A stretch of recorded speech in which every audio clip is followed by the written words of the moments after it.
Olá pessoal, aqui estamos nós com mais um Bom Dia Bob Dylan, nesse dia 20 de abril de 2025, domingo de Páscoa. Então, antes de mais nada, eu quero desejar um domingo de Páscoa muito feliz, muito cheio de paz a todos nós, né? A todos vocês e, enfim, a todos nós. Muito bem. Fechando a nossa trilogia de músicas religiosas de Dylan, e antes eu quero sempre agradecer a todos que me seguem, aqueles que dão like, aos compartilhamentos. Muito obrigado a todos, né? Hoje vamos fechar a trilogia de músicas religiosas de Dylan. A gente já falou de uma música de Slow Rain Coming, falamos outra de Saved, e agora vamos falar de Shot of Love, um álbum gravado em abril, maio de 81, que foi lançado em agosto de 81, né? E que tem ali, além de Property of Jesus, Propriedade de Jesus, escancaradamente religiosa, né? Só pelo título a gente vê, In the Summertime e Every Grain of Sand. Essas ficam para uma outra ocasião, né? Então essas músicas põem o álbum nessa tríade de discos religiosos de Dylan. Mas é apenas meio religioso, porque como a gente vai ver ao longo dessa nossa explanação aqui de hoje, ele está largando, ele está se desapegando desse fervor religioso. É um Dylan muito mais suave na sua abordagem, né, religiosa, e embora tenha ainda uma religiosidade explícita, aquele dogmatismo, aquele radicalismo eram coisa do passado, tinham ficado para trás, né? E inclusive a abordagem religiosa dele não recai mais tanto sobre o Apocalipse, ou não se recai mais sobre o Apocalipse, e agora está mais focado em questões do Novo Testamento. Bom,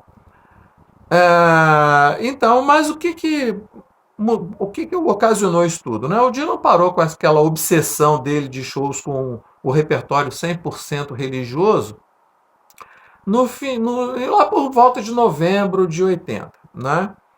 E ele nunca mais, depois disso, teve um repertório de shows assim, 100% religioso. Abandonou de vez isso.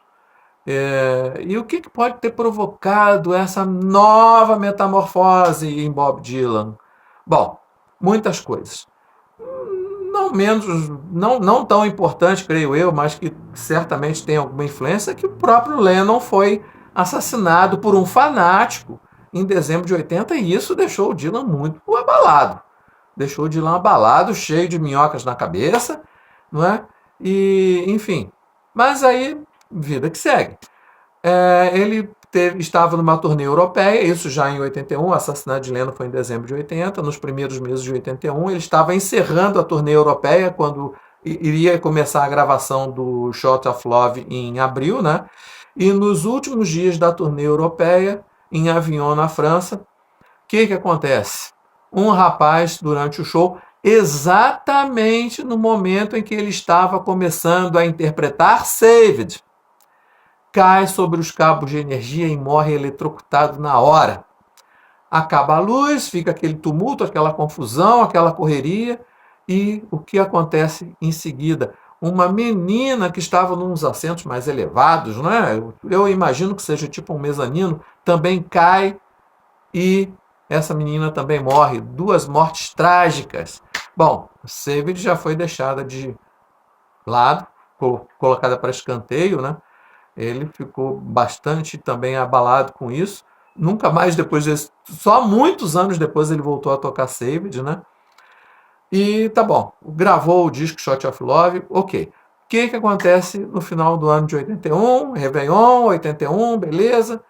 1º de janeiro de 82, ele e a equipe vão para um estúdio do próprio Dylan em Santa Mônica, e com o que eles se deparam em pleno 1º de janeiro, em pleno ano novo de 82, 1º de janeiro de 82, o corpo de Howard Ackel, se não me engano, um cinegrafista que acompanhava o Dylan, né, em suas turnês e tal, um provável suicídio. Bom, o Dylan também, mais uma vez, ficou abalado com isso tudo, entregou o imóvel que era alugado, fechou o estúdio para sempre. Então, mais um evento para abalar as estruturas aí. Como se não bastasse isso tudo, depoimento da Helena Springs, que era uma das backing vocals, eu já falei sobre dela, cantora gospel aqui, no anterior. Ela também disse na época que o Dylan estava profundamente decepcionado com a hipocrisia das pessoas, dos religiosos com quem ele havia se envolvido, nessas igrejas que ele passou a frequentar. Ele ficou muito decepcionado com a hipocrisia desse pessoal todo. E, enfim, e para culminar, o público que ia declinando, ia cada vez ficando mais minguado.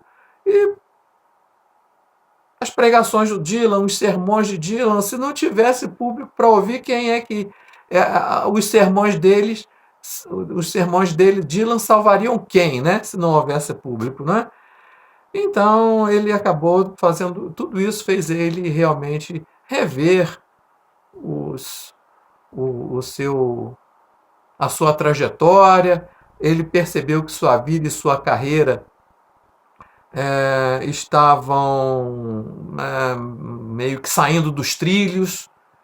E então ele passou mais ou menos 1 ano e meio recluso, em família, fechado com os seus, né, até que voltou em 83, mas isso é para outra história. Bem, continuando então, além das composições do álbum, Shot of Love, aliás, eu vou mostrar aqui, eu não tenho álbum, tá, gente? Esse é um dos que me faltam na minha coleção de Bob Dylan, mas está aqui a capa, uma capa horrorosa, no meu ponto de vista, horrorosa. Aliás, tem até uma piada, reza a lenda, que existe uma piada, né, que alguém teria perguntado para o Dylan, desafiar, você não vai conseguir fazer uma capa pior do que a do Saved, nem que você tente.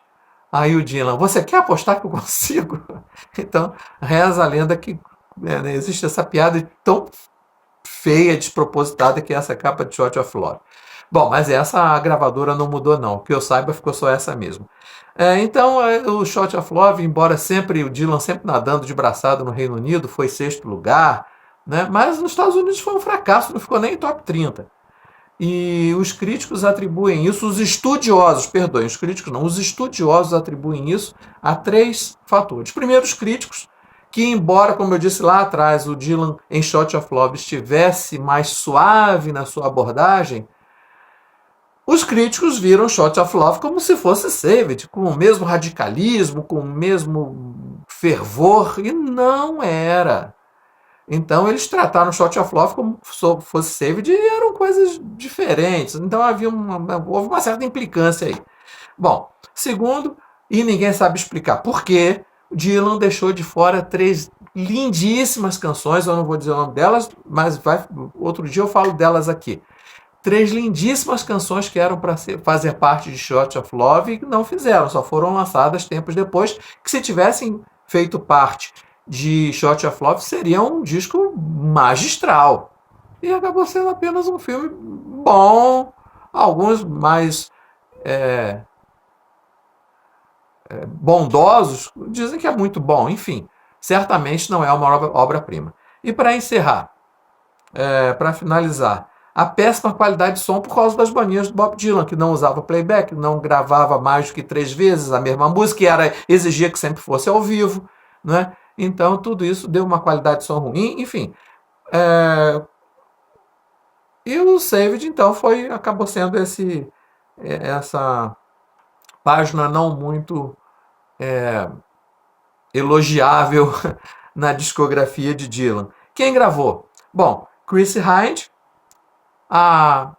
o Johnny Knight e a inesquecível Sinéad O'Connor. Vou deixar os links aqui. Bom, e com relação a uma última curiosidade, o verso do refrão, um dos versos do refrão é You've Got a Heart of Stone.